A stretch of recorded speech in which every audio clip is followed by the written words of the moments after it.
Diddy Combs has been denied bail in connection with the charges he faces. And as Les Trump reports, the music mogul who once traveled by private jet to all those mansions is now in a jail that is notorious for its bad living conditions. Sean Diddy Combs is locked up in a federal jail that has been plagued by harsh conditions and violence. The Metropolitan Detention Center in Brooklyn has seen multiple when he can visit the living conditions, exercising maybe an hour a day, showering a few hours a week. If he fixates on that, it is going to be miserable. Prison is supposed to strip a man down to nothing. For most inmates, that is exactly what happens.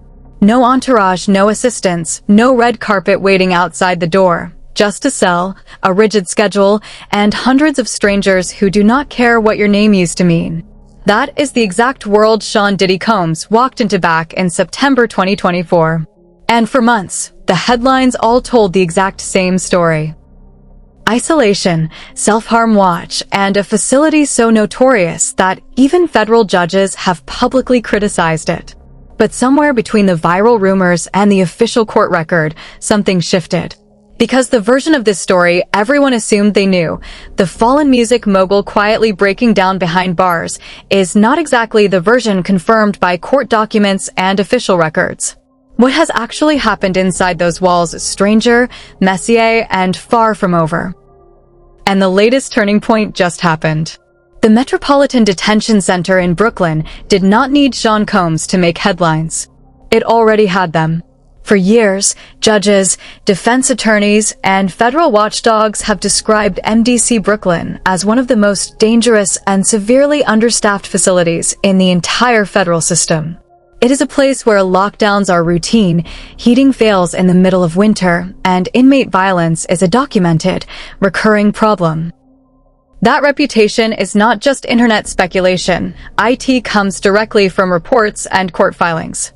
Just before Combs arrived, families were devastated when 25-year-old Godfrey Cole was found unresponsive in solitary confinement inside MDC Brooklyn. Federal officials confirmed Cole was found unresponsive on July 21st, leaving his twin brother and family in disbelief. So when Combs was denied bail twice and sent to Brooklyn, Indiana, September 2024, public assumption was automatic. Whatever happened next was going to be bad. And within days, that assumption seemed to be confirmed when multiple outlets reported Combs had been placed on self-harm watch. But almost as fast as that story spread, his legal team contradicted it. His lead attorney, Mark Agnifilo, pushed back hard, insisting Combs was not suicidal at all and calling the measure a routine precaution for any high-profile inmate rather than a mental collapse. Days later, reports confirmed he was removed from the watch, with his team describing him as focused and strong. That back and forth matters because it set the pattern for everything that followed. Every claim about his condition inside would get reported as fact, then immediately disputed by someone with a reason to exaggerate or downplay it.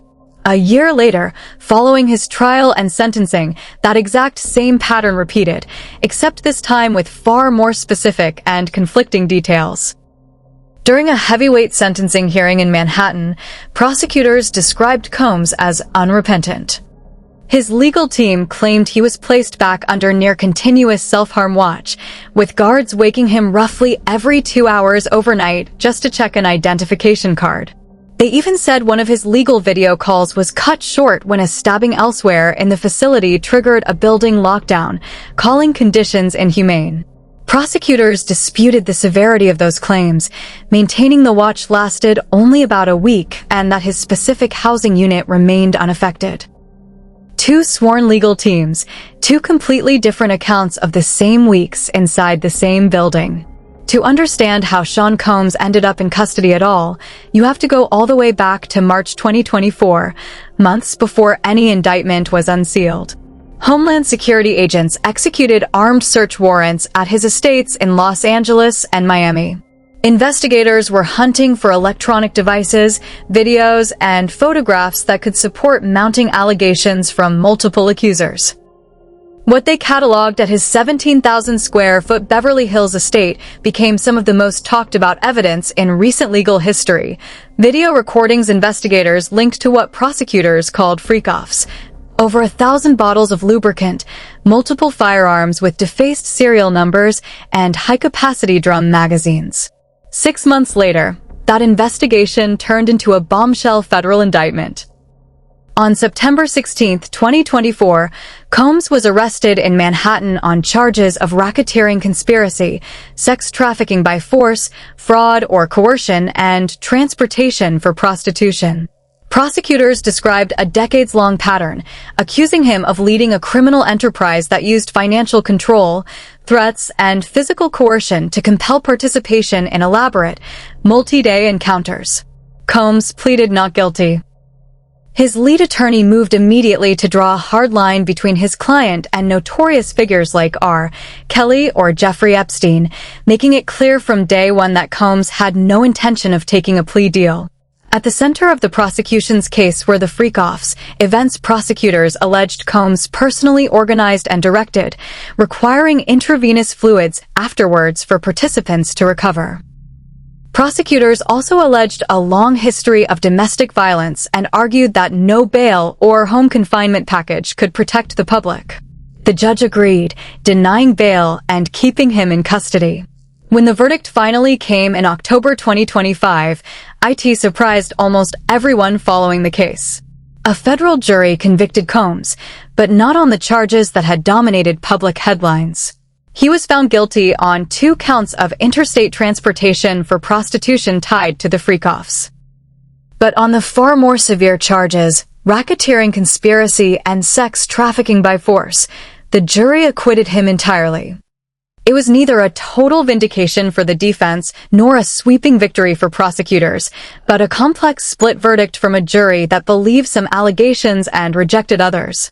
On October 3, 2025, he was sentenced to 50 months in federal prison. He reportedly broke down in court asking for mercy, while the judge emphasized that a substantial sentence was necessary to send a message regarding abuse crimes. His legal team filed an expedited appeal in April 2026 before a Second Circuit panel, arguing the sentence improperly factored in conduct tied to charges he had been explicitly acquitted of. While that appeal sat unresolved, Combs was transferred out of Brooklyn to FCI Fort Dix in New Jersey, a lower security facility closer to his family that offers rehabilitation programs. But that relative quiet did not last. Reports surfaced that Combs was placed in solitary confinement at Fort Dix after getting into a physical altercation with another inmate who allegedly dissed him. Sources reported he defended himself as punches were thrown before prison guards stepped in to break it up. At the same time, his projected release date has been in constant flux. The Bureau of Prisons has updated his release date in their online database multiple times in less than a year. His time was shifted down to early 2028 in part due to his enrollment in the Residential Drug Abuse Program, which can grant eligible inmates up to a year off their sentence for successful completion. But following the prison altercation, official records recently adjusted his projected release date again to February 20th, 2028. Outside prison walls, his financial and legal empire continues to unravel. A $55 million deal to sell his marquee Star Island estate in Miami collapsed into a breach of contract lawsuit. He has also forfeited over $9,000 in cash and confiscated electronics to federal authorities following court orders. Meanwhile, the civil court docket is growing rather than shrinking. Over 100 separate civil lawsuits remain pending against him alleging misconduct stretching back decades. One filing in June 2026 came from an anonymous former child actor alleging a 2007 Hollywood Hills incident, which Combs' representatives stoutly denied as false and absurd. Combs has countered with his own legal offensive, seeking sanctions against frivolous lawsuits and pursuing a $50 million defamation claim over fabricated explicit tapes. Even those once close to him remain tangled in the fallout. Cassie Ventura, whose initial 2023 lawsuit first cracked open the public case, won a significant legal victory when a judge dismissed her as a CO defendant in a separate third-party suit. Court filings confirmed she has since relocated permanently outside the United States and has no plans to return. And that brings us to the real reality of this entire story. A number in a prison database can mount or shrink, but the expanding list of civil lawsuits, pending appeals, and unresolved claims guarantees one thing. Even when Sean Combs eventually walks out of Fort Dix in 2028, leaving prison will not be the end of his legal story. IT will only be the start of a much longer chapter argued in courtrooms most of the public will never see.